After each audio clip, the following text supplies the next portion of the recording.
ઉપસ્થિત ધારાસભ્ય શ્રી મહેશભાઈ કસવાળા, માજી ધારાસભ્ય કાળુભાઈ વિરાણી, સમારોહના અધ્યક્ષ ચંદુભાઈ દેસાઈ, સંજયભાઈ દેસાઈ, મનસુખભાઈ દેસાઈ, ગોરધનભાઈ ભાદાણી, દામજીભાઈ કાથરોટિયા, મનસુખભાઈ માજી સરપંચ, તમામ મંચસ્થ મહાનુભાવો, મારા આમંત્રણને હતી તો 23 રૂપિયાની કંકોત્રી, પણ મારા આમંત્રણને માન આપી અને અહીંયા મારા સુધી પહોંચ્યા, તેમજ મને હૂંફ આપવા માટે અમારા કુળદેવી આંબરડી, દેવાણી તથા કિકાણી પરિવાર, ત્યાંથી પણ મારા 4-5 ભાઈઓ આવ્યા છે. એમનું પણ હું હાર્દિક સન્માન કરું છું. અને જેઓ ગયા વર્ષે દાતા હતા ઓળિયા સાડીના માતાજી પરિવાર તરફથી, આ વર્ષે પણ દાતા છે. તેમજ કંકોત્રીની અંદર ઘણું બધું દાન લખેલું છે, કરિયાવર લખેલો છે, જે બધા દાતાનો હું આભાર માનું છું.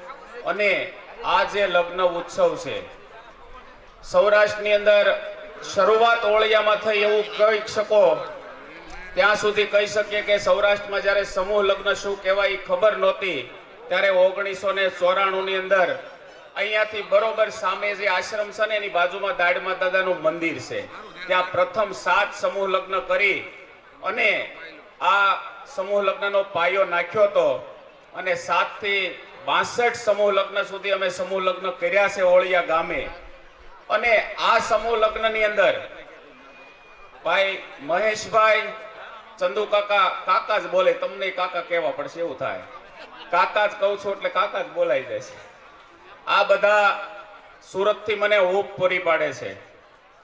અહીંયા આજુબાજુના તમામ ગામના જે સ્વયંસેવક ભાઈઓ છે, ઓલું પેલા આ ઓલા જેવું છે, હું દલાલી કરું એની જેવું છે, દાતાઓ ગોતી આવું અને કામ કરવા વાળા ગોતી આવું અને કન્યાઓ પરણાવી આવો હાલે છે. તો આ ઉત્સવની અંદર બધાનો બહુ સહકાર મળ્યો છે. પછી ગયા વર્ષે અમને થોડીક કરિયાવરમાં ઉણપ લાગતી હતી, તો મને ઝીક્યાળીના કનુભાઈ નસીબ જે તેજોરીના દાતા મળ્યા, એટલે કરિયાવરની અંદર પણ અમે 50-52 આઈટમ સુધી પહોંચી ગયા છીએ. અને આવતા વર્ષે વધારે સમૂહ લગ્ન ઓળિયા ગામમાં થાય એવી સતત મારી ટીમની પૂરી મહેનત હશે.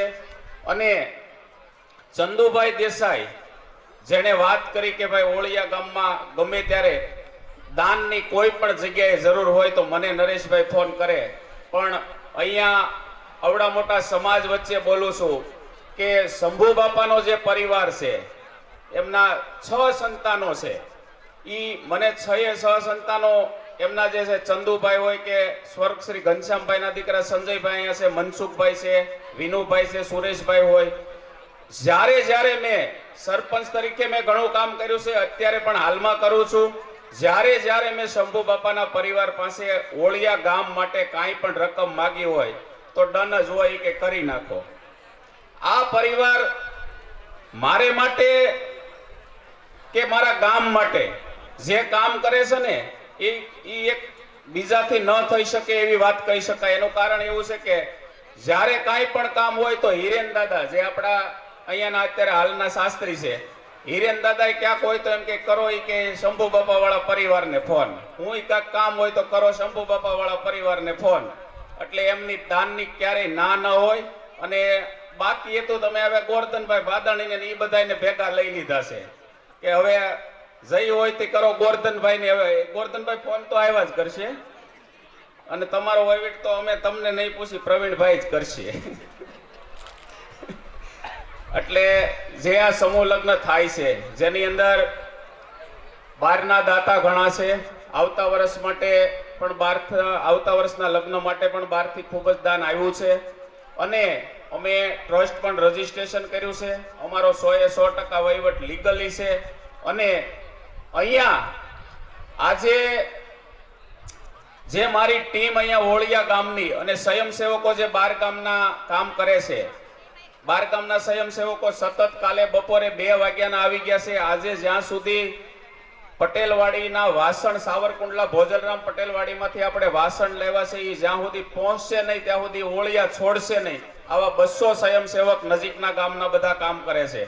અને મારું જે ટ્રસ્ટ રજીસ્ટ્રેશન છે 25 જણાનું, 25 વ્યક્તિઓ અમે કામ કરી છે. દિલથી 25 જણા પ્રમ દિવસના તો સતત અહીંયા છે. જમી લીધું અહીંયા ને કાલ તો મેં આખો દિવસ તંદુકા નાયા વગર કાઢી નાખ્યો. સવારે 6:45 આવી ગયો ને રાત્રે નાવાનો વારો આવ્યો. પણ ટૂંકમાં અમારી જો કાંઈ મહેનતથી અમારા કર્મથી અમને પુણ્ય મળશે અને નાના માણસોના સંતાનો અહીંયા પરણે છે આજે. અને આવતા સમયની અંદર 2 શબ્દ એવા કહેવા છે કે આવતા સમયની અંદર તમારી પાસે કાંઈ ધન ધાન્ય હોય તો હું એમ નથી કહેતો કે મારી ઓળિયા ગામની સંસ્થાને દાન કરજો.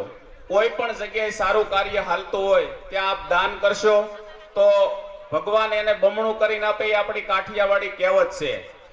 અને અહીંયા તો હું દાતાઓને અને મહેમાનોને ભગવાન મારા ઓળિયા ગામના દેવી દેવતાઓને કાયમ પ્રાર્થના કરું કે આ લોકોને શંભુ બાપાનો પરિવાર હોય કે ભાદાણી પરિવાર હોય કે દેવાણી પરિવાર હોય કે ઓળિયાનો કોઈ પણ પરિવાર હોય અને બહારથી અહીંયા જે દાતાઓ આવે છે એ દાતાઓને મારા ઓળિયા ગામના દેવી દેવતાઓ એટલું ધન ધાન્ય આપે કે એમના જે પૈસા જે ધન ધાન્ય છે એ સારા કાર્યમાં ભગવાન વપરાવે.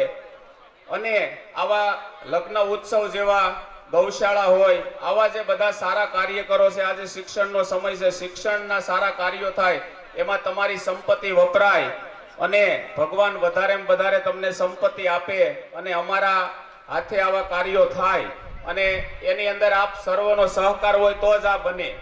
સ્વયંસેવકો ભાઈ હસુભાઈ મારે દોલતીથી છે, હામાં જ ઉભા છે એટલે નામ લઉં છું. એની સતત મહેનત છે. ત્યાંથી ટ્રેક્ટર લઈને કાલના 40 જણા આવી ગયા છે. બધા ગામના છે, સરખાથી આવ્યા છે, આંબા, કણકોટ, એવી રીતે 7, 8, 10 ગામના વ્યક્તિઓ આવ્યા છે.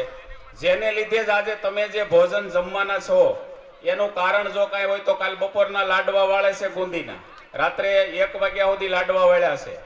તમને આગળ જેમ કીધું એમ મહેશભાઈ ઘડીક એવું લાગે કે આમાં કાંઈ નહીં હોય, પણ સતત અમારી 2 મહિનાથી મહેનત છે. 2 મહિનાની મહેનતનું આજે ફળ હું તમે જમી રહ્યા છીએ.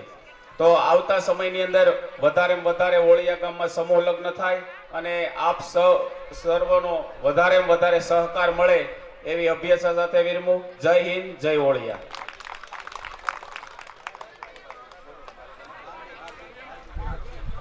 તારીખ 12/2/2026 જે કોઈને સમૂહ લગ્ન લખાવવાના હોય તો અમે સોશિયલ મીડિયામાં સતત મહેનત કરીએ છીએ અને અમરેલી જિલ્લાની અંદર જેટલી પટેલ સમાજની વાડી છે, જે મોટા ગામ છે ત્યાં અમે પોસ્ટરો પણ લગાવીએ છીએ.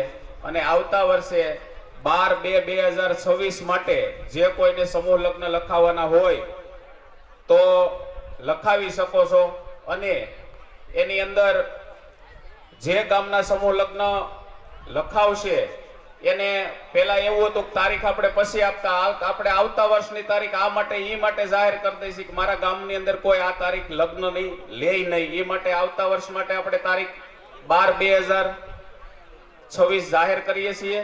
અને જે કોઈને લગ્ન લખાવવા હોય એ મોબાઈલ નંબર અમારો હશે અને જેમ બને એમ સમાજની અંદર ઓછો ખર્ચો થાય એ માટે આપ બધા લાકડીઓ તાર કરી અને ઘરે લગ્ન ન કરે અને ઓળિયા ગામમાં અથવા કોઈને નજીક ગોબા થતું હોય, અમરેલી થતું હોય તો વધારે સમાજને મારો આગ્રહ છે કે આવતા સમયની અંદર સમૂહ લગ્નમાં લગ્ન કરો અને 5 પૈસા વધ્યા હશે તો આપણા સંતાનો માટે આવતા સમયમાં વાપરશું એવો થોડોક હિસાબ રાખી અને સમૂહ લગ્ન ઉત્સવમાં જોડાવ એવી મારી સર્વ પાટીદાર સમાજને નમ્ર અરજ, વિનંતી અને 2 હાથ જોડીને પગે લાગુ કે વધારે સમૂહ લગ્નમાં જોડાય એવી આપ સર્વ મહેનત કરો.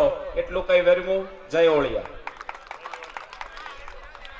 દરેક નવ દંપતીઓને હસમુખભાઈ પોપટભાઈ મોરડિયા, શ્રી જગદીશભાઈ ધીરુભાઈ રાદડિયા, શ્રી ઘનશ્યામભાઈ નનુભાઈ ભાદાણી, શ્રી અરવિંદભાઈ બાલુભાઈ કથિરિયા, શ્રી હાર્દિકભાઈ દેવચંદભાઈ પટોળિયા, શ્રી ઘનશ્યામભાઈ લક્ષ્મણભાઈ સુહાગિયા, શ્રી ચતુરભાઈ દુદાભાઈ આકોલિયા, શ્રી જયેશભાઈ ગોરધનભાઈ કાથરોટિયા, શ્રી વિરલભાઈ બાબુભાઈ રાદડિયા, શ્રી મનીષભાઈ ગોરધનભાઈ ગઢિયા, શ્રી વિજયભાઈ મનુભાઈ દેસાઈ, શ્રી કિશોરભાઈ મધુભાઈ રાદડિયા.